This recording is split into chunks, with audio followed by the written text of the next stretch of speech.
I want to pass out the question into two things. How do we perceive ourselves and how do we relate? And then how do we construct value? And how are we configuring value in the world and in relationship to that entanglement? And when we start to do that, I think there's a whole heap of question that emerges, which is outside, and this is, forgive me, please do challenge me on this, which is outside of moral debate. I think we can get outside of moral debate. Thank you so much. So many points. Before I comment, would you like to? Yes, absolutely. Thank you for the introduction. And all of you, thank you for your interest in being here. And I was sort of thinking about where to start and how to go into it. And now in so beautifully, so that I can just relax and build on it, and which I will do. In three aspects. And the first I'd like to address is what you said about value and its function in our relationship to the world. There are three fundamental, inevitable, inescapable relationships that determine us as human beings.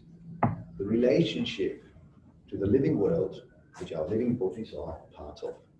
So we have all the questions of what to eat, how long to sleep, when to have sex or not, and all these kinds of questions addressing our living body as being interconnected and interdependent with everything that is alive on the planet. So we have these questions, and we need to find answers.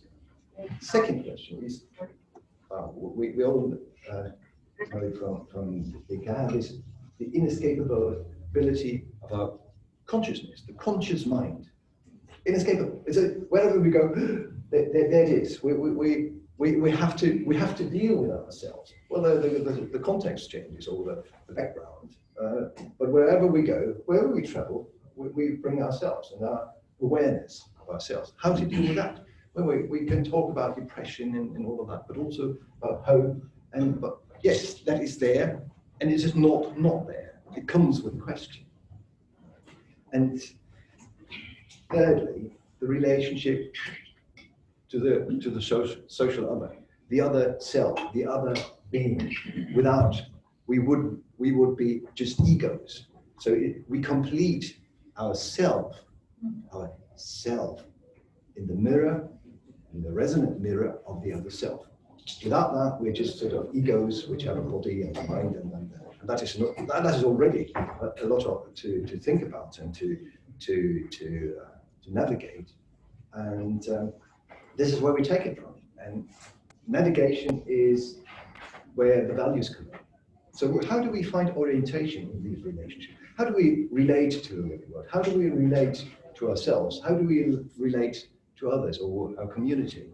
And this is where we use values, or we need values to navigate that, to in all these decisions, which are our human potential, where we can decide. So what is informing our decision? Could we right, wrong, angry, or embracing, patient, or not? This is where the values come in. And then there's the question about, and that is sort of nicking it from psychology, they said the locus of control. Throw away the control. Control is a delusion anyway, but the locus of value. What is our locus of value? To start with, ourselves. If we look out in our Western society, it's very much sort of the achievement, the status, what you learn, how much money you have, what you possess. You're in that sort of constant competition with yourself. Ooh, that is tedious, isn't it? So the question is, what is our locus of value, and could that be different? And to go into that and to rather embrace, and this is sort of the systemic nature, the unity of being, all those relationships, and recognize that what we have and what we are is very much connected to the beauty of life.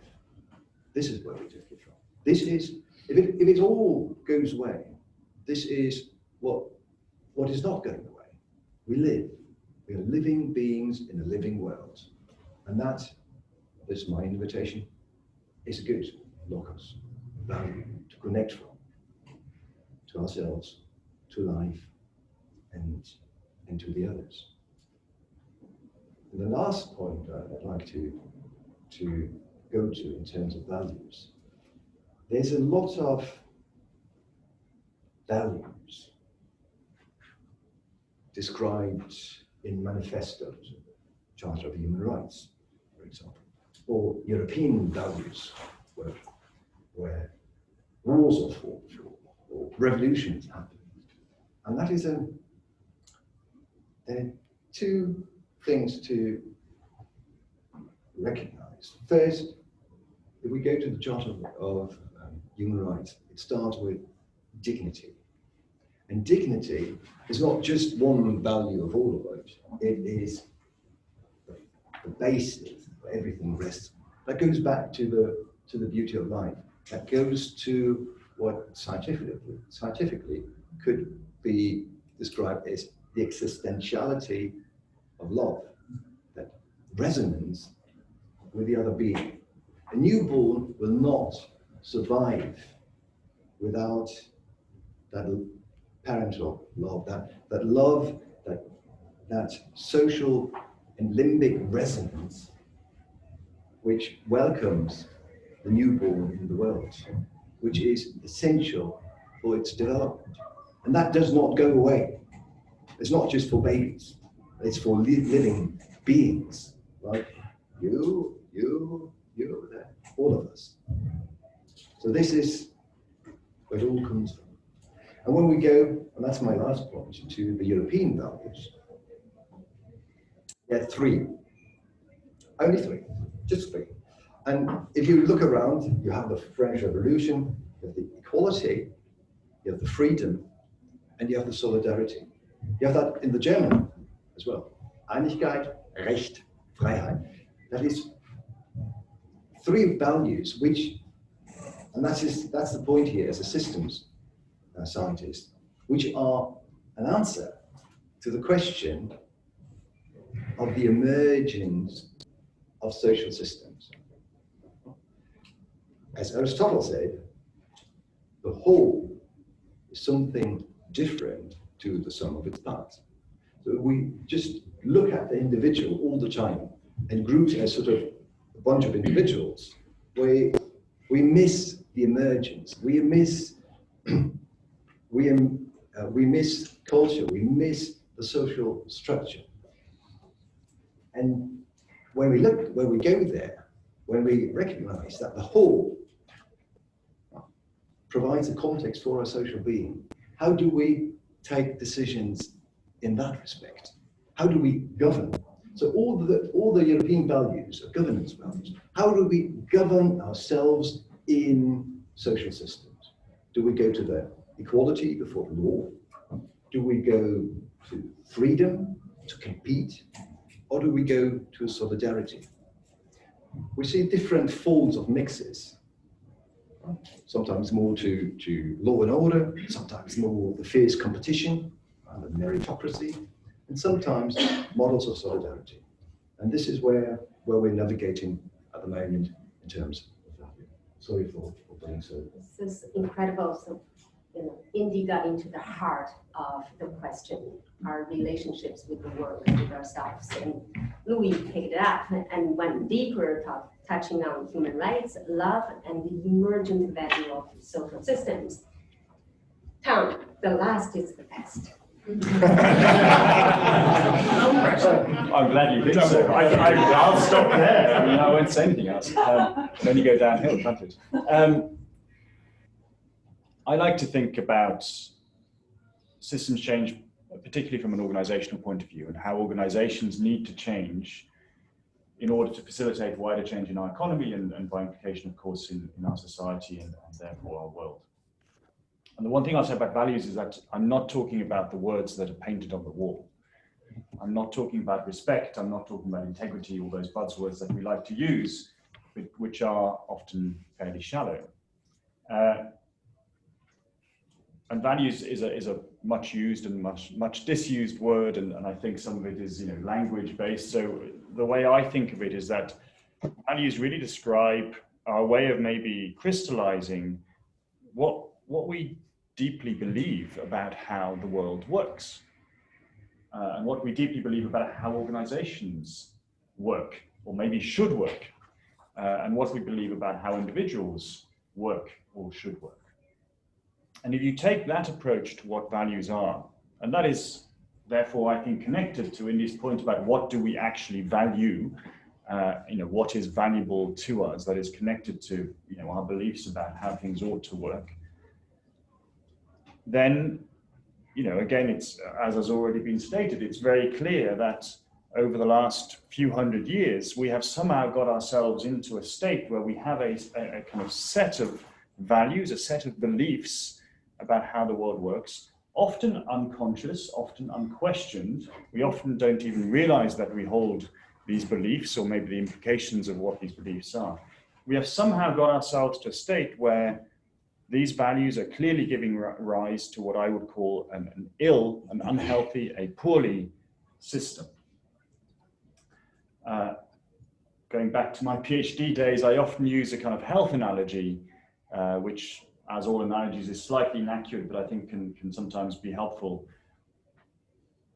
If you think of values, you know, systems emerging from values, there's some parallels to how human beings or organisms emerge from DNA and genes. So you can make a parallel between a value, a belief that we hold in our society, in our economy, in our organizations, and maybe DNAs in a human being, for example. I would say that somehow those values have mutated over the past couple of 200-300 years, and they have mutated to a point where essentially now we are living in a cancerous economy. It is the same mechanism that creates cancer in our human bodies that you know, has given rise to a kind of economy that is essentially behaving in cancerous ways. You know, it is, and it's not just the obvious thing that it kind of grows at all costs, and that is a huge value that we have, but it also kind of tries to take over other cells in the body and infect those other cells with its DNA, i.e. with its values, which, you know, maybe relates to power dynamics and colonialism and so on around the world. So there are, somehow we have got ourselves into this situation.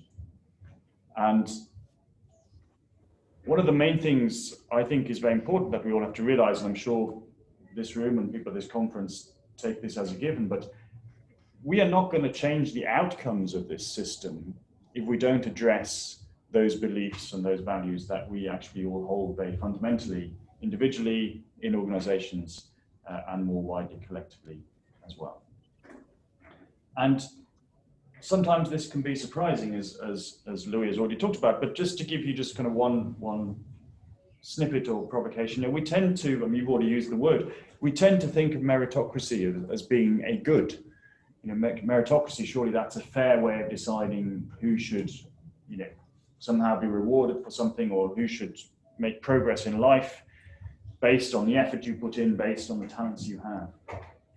It might surprise you to know that when Michael Young wrote the book, literally, Meritocracy, I think in the 1950s, he was painting this as a dystopia.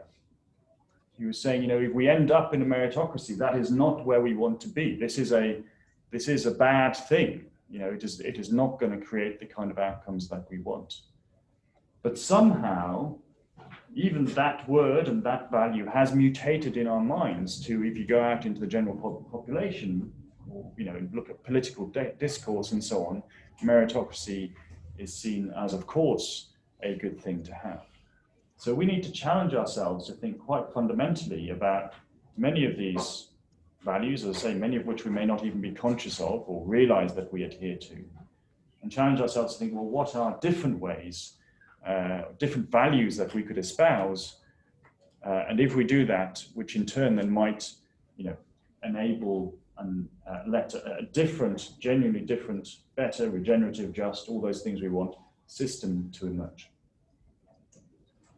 Oh, I love the cancer analogy so much. As a cancer survivor myself, that really is such an important metaphor. I think we need new metaphors to really change our value systems. So all three, where do I begin? And I think you all just got into, hit the nail on the head kind of thing, Tash, about, looking for value changes or questions of values. We really have to shift how we relate to the world and how we relate to ourselves and to one another.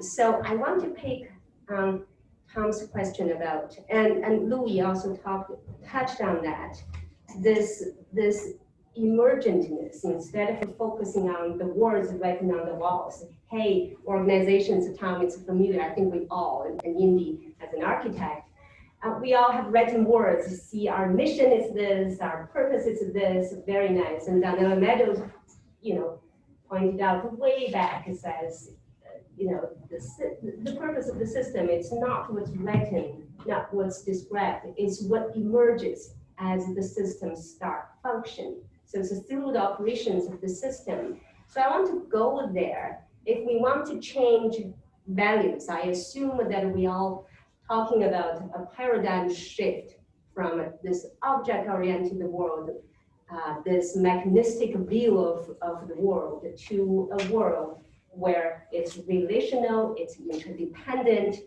it's healthier, it's not cancerous. How do we shift? How do we make that kind of monumental paradigm shift? And this time, I'll start with Tom, since you just left off and you still. I'm at danger of giving away the whole talk I'm going to give at 12:30 next door. So I think it's hopefully obvious from what I said that, this shift, I think, is only going to happen if we manage to shift our values, shift our beliefs.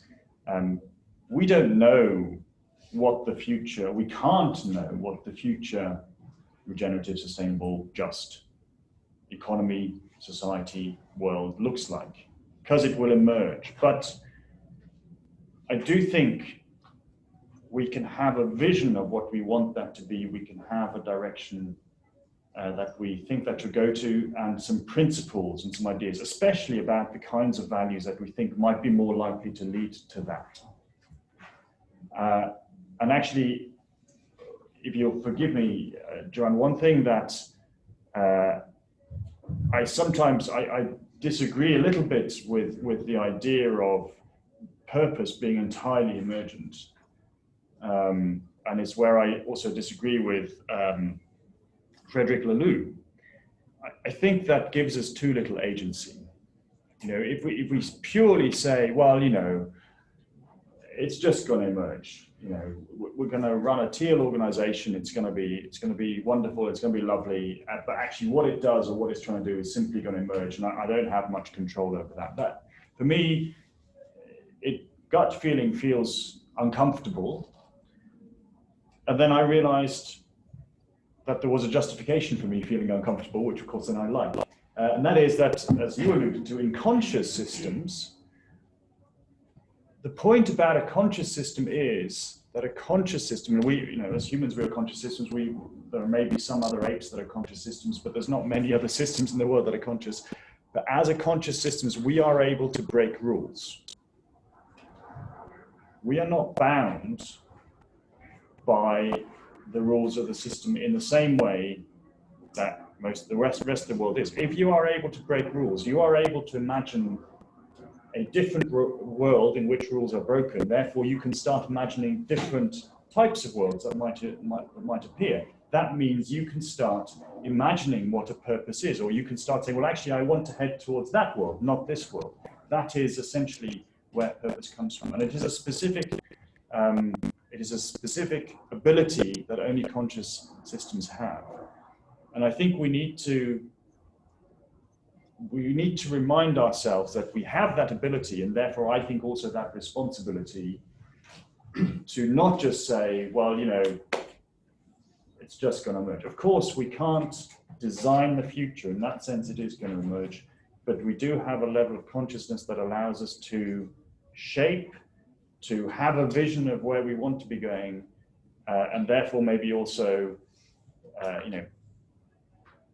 have an idea of the types of values we want to be experimenting with, from which we hope a better future will arise. Thank you so much. That reminds me of one of the indigenous scholars in Canada said that nature has rights, humans have responsibilities. Somehow that just resonates. Louis, do you want to pick it up? You always put you in the middle. Indy. Be the last. So how do we make the paradigm shift from this mechanistic worldview, object worldview, to a more relational and ecological view of life? As an architect, you work with the built environment. How do you make that transition? So I suppose I'm very interested in context, and so if you create an economic model which creates precarity, so in the US, 40% of the population is, I think, within 8 weeks of losing their house. In the UK, it's about 27%-ish. So the levels of savings rate is marginal. If you create an economic model which is about precarity, because the precarity allows for instrumentalization, like the labor markets can work, you create a framework which is open to fear. It's a psychological framework of fear, and then fear constructs a very particular worldview. So I suppose I'm really interested in, and I think over the last 30, 40 years, our economic literature has taken hold of what I would call the social neurological landscape of societies and how we construct social neurological landscapes. We thought we were voting, and the left was out there going, get out there voting. They were changing the context to how we were thinking. And this is, I think, quite important, because I think it starts to talk, because I slightly worry, and this is part of the dialogue, I suppose, is that those systemic conditions are creating how we vote, how we allocate, how we operate in fair. Then our language structure, so our language, my predominant language, English, is increasingly used through a noun object-oriented world perspective, right? Whereas if you go to, say, the Anishinaabe language, 80% verb-oriented.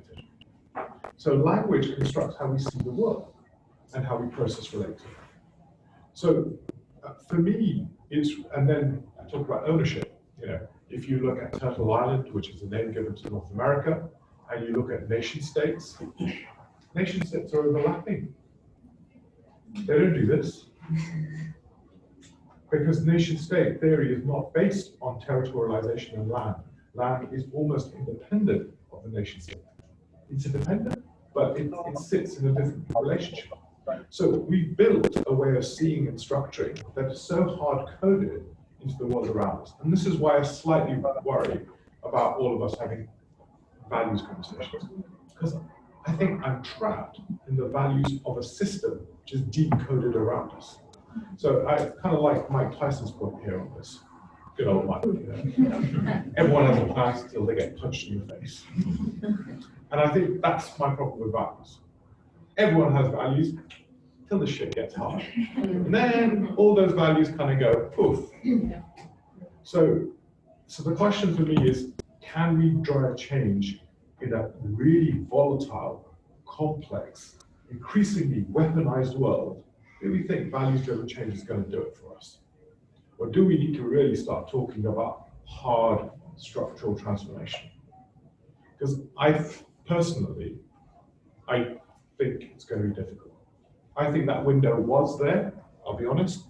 2004 till now, well, a few years ago, it was there.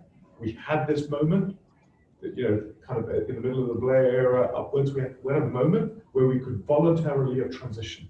That moment is gone. We are now in an age of massive volatility and weaponization of this transition.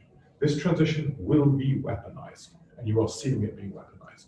And in that context, what's the architecture of change? And this is why I suppose I'm hesitant about saying, hey guys, I can make a change. Yeah, we can, but we're going to have to code a new reality.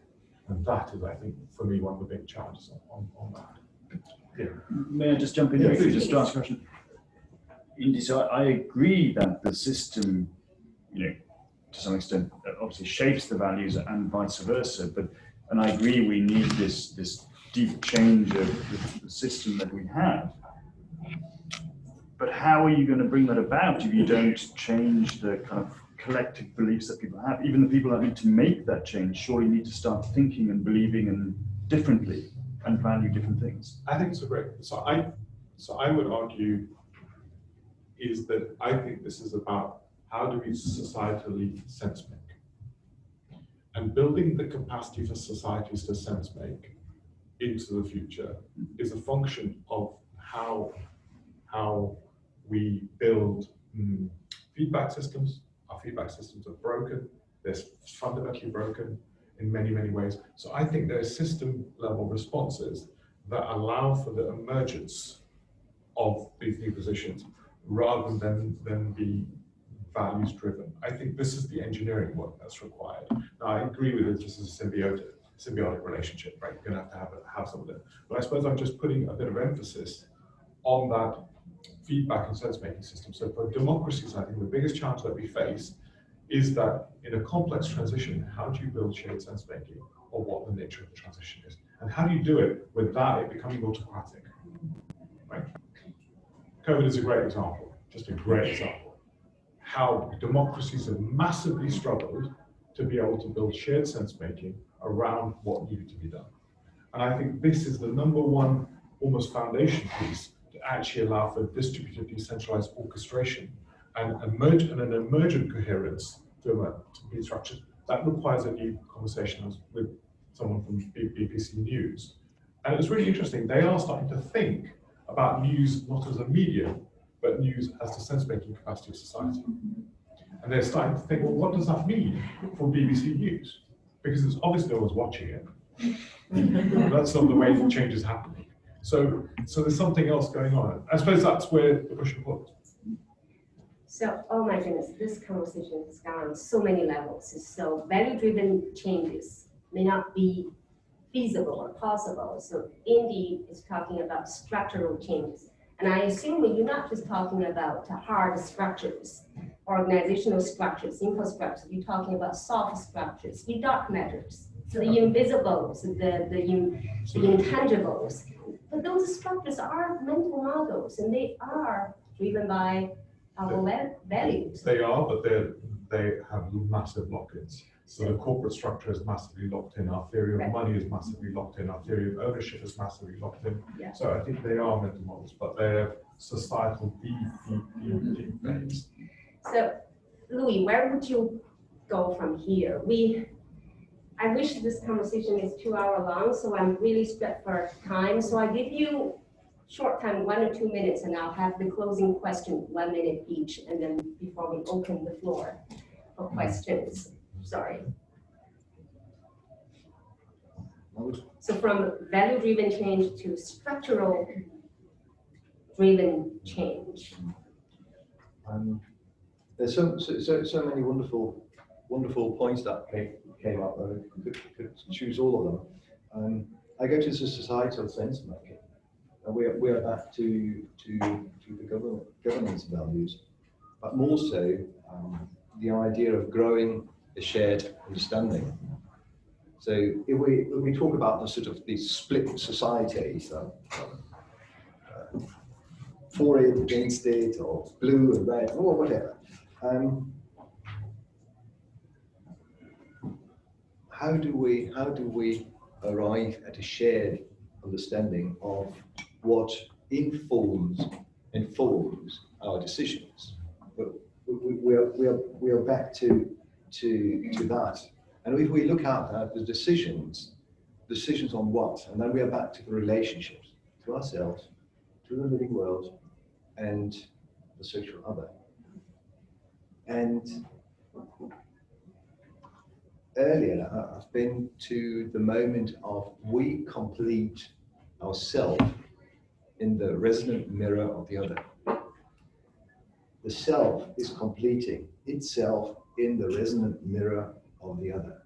And that is not only the self of the individual, you, each of us, but also the self of a group, the self of an organization, the self of a society. What we need is the safe and nourishing spaces where that can happen. In Arabic, there's a wonderful word for that, the mekan.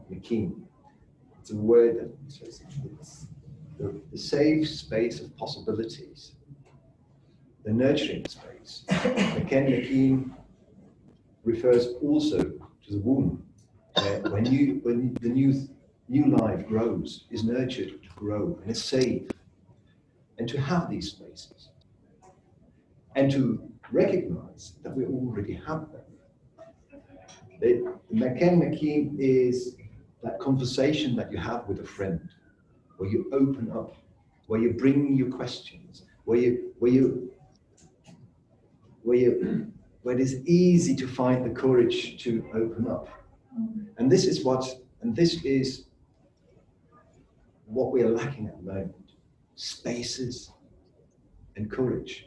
Spaces to do that exploration, to grow a shared understanding, and to allow ourselves to come up with the most intimate questions, individually, but also as a society, also like an organization. And that will, when we talk about organization, that will facilitate the way from the learning organization of the 1990s. It was all about knowledge, data, to the understanding organization.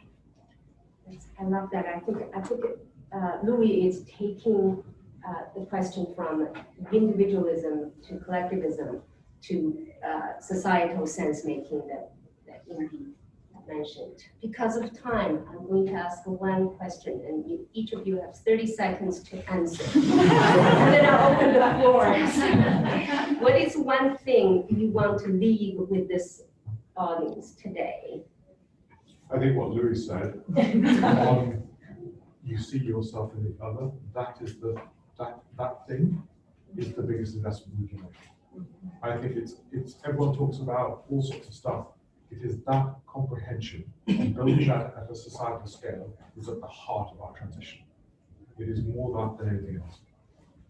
Thank you, Louis. Thank you. The courage to trust our humanity, to trust that love that is in all of us, and to bring that to these spaces, to make it communities of care which are not informed by fear, but by love. Tom. I think very similarly, I would say is do not be afraid. Actually, this is an amazing time. We have the opportunity to make some of these very deep and fundamental changes that can get us to a better place. It's not easy. It requires that very deep work that Louis and India both talked about, but it should also feel liberating that we have now the opportunity to make that happen. Thank you so very much.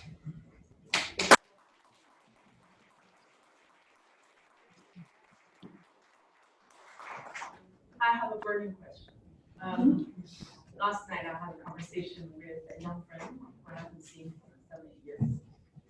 She came to the UK 6-7 years ago as a immigrant with broken English, and she's now 30 under 30 by Forbes, and a CEO and a founder of a really amazing startup.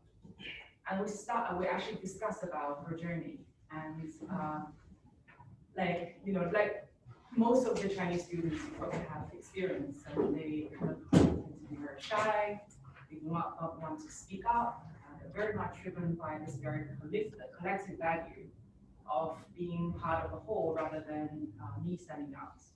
So she experienced that kind of curve as well, but now here she goes. She is one of the best. And she feels confident, she has overcome a lot of challenges, including being kicked out by UK governments to the country, but then invited back to be, I lead the talents or something visa. So she said, I'm feeling that I've conquered so much. I'm very confident for whatever challenge is coming my way. Then she asked me what I do here, and I told her about this whole system innovation thing and system change. She was puzzled. She was like, are you suggesting that we're going back to that kind of collective value where we come from? And when Indy actually heard about this house standing here on the London property, and I suddenly realized there's nothing wrong with that collective value where I come from. It is the political environment, the context, has taken this into a different kind of direction. So I just want to have you reflect on that. Straight on that, I think it's a really interesting point. If you notice, I try to be slightly careful. I don't talk about the word community. I don't talk about, I try to avoid those words. I'm more interested in commoning, not commons. The verb orientation is what changes everything here. Because if you talk about community, there's an in and out group. And I think we've been programming ourselves to always think about the in and out, this community. Whereas to be in community is a completely different thing. And I think this is a subtle thing that I think is really important for us, because to be in community is boundless. And I slightly disagree that if the systems world reappropriates a bounded model of thinking, because we're still trying to think through an object orientation.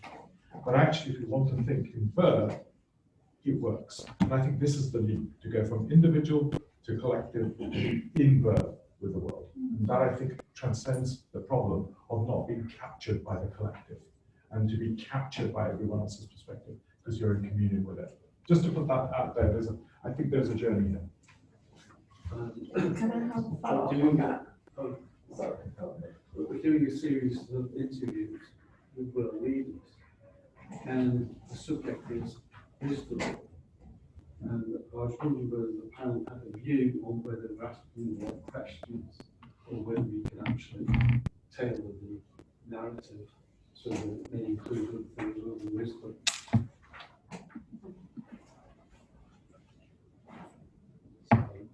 Well, no, I can talk about that. Yeah, so asking the right questions. It's such a fundamental thing. So would you like to comment? Yes, I can. Most of the time, the sort of entry to systems is very much to find designs which acknowledge the interconnectedness and interdependence of all that is, which is sort of pointing at something that a lot of wisdom traditions have been pointing at. Warat al-Wujud in the Arabic world and the Sufi mysticism, the Advaita Vedanta in the Persian Upanishads. Taoism is going into that direction. And it is sort of, as Shams Tabrizi said, if you point at the moon, what are you looking at? Are you looking at the moon or the finger? And to recognize there are different fingers we may look at and say, oh, I love what they're pointing at. And this is where system sciences allows for language for these different wisdom traditions, all pointing at the same thing. I just picked the interconnectedness and interdependence, but there are many more. To speak to each other, to have the Chinese Tianxia political philosophy, which is sort of looking at all under heaven, talking to Ubuntu, I am because you are, looking at Tamkin as a quite contemporary wisdom tradition in the Arabic world. And so to not stumble upon this competition of indigenous traditions which seem to sit on the shelf and they say, oh, I'm more than Ubuntu or more than Maori. No. But we are back to growing shared understanding in co-reflecting lived experience with looking at our lives. And this is where something that we may want to call wisdom grows from. It has never been. Thank you, Louis. I probably have time for 2 more questions. She's had. Yes, please. I'm going to answer my own question and then ask it. So obviously values are expressed differently by different cultures, so we need room for a plurality of expression of values. And I'm hesitant to believe that people in positions of power lack a spiritual and moral discipline. Indeed, spoke a little bit to that sort of that work. But it does seem, I worked with a client recently and I asked him what's the opposite of love, and he couldn't come up with the answer that we might think, and he said, oh, it's self-preservation. I was like, And so I'm wondering, I suppose we need a few different fluidities, sort of a local and global fluidity where we can have that conversation at multiple levels. We need the fluidity between the I and the we, and kind of not get stuck in either individual responsibility or collective responsibility.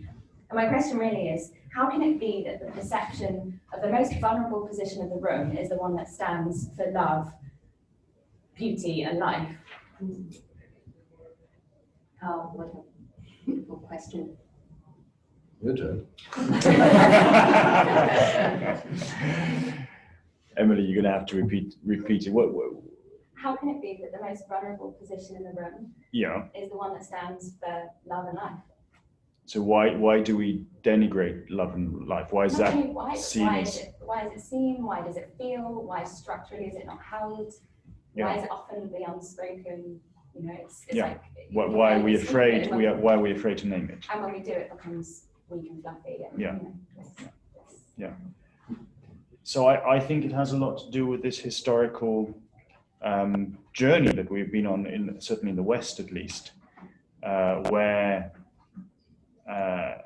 certain values around separation, around isolation, around power, around ownership, as India's talked about, and Louis, have become our default way of assuming that is how the world works. I think, I genuinely believe that one of our fundamental problems is that we the vast majority of us have the wrong idea of how the world works. The kind of scientific model that we've developed, and especially the economic model that we have developed, is manifestly wrong. And if you actually go to cutting edge science, interestingly, it starts coming back much more clearly to all the kind of wisdom traditions. You see all these parallels in it, and I believe the reason for that is because actually maybe cutting edge science is now getting a bit closer to understanding how it actually works. So, and love and so on, as you talk about, I think is part of how it actually works. But we've had a few centuries of that being, you might say, poo-pooed, or of having been denigrated, and ultimately, I wouldn't, I'm not the expert in saying why that's happened, but I imagine it's to do with maintaining power structures, vested interests, and so on and so forth, and it's serving a particular set of interests to keep that in its place in that way. But that is part of, I think, the change that we have an opportunity to make happen. Thank you so much. Time's up. I'm so sorry for the other questions.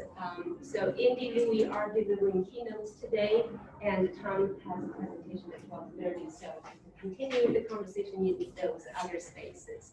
Thank you again.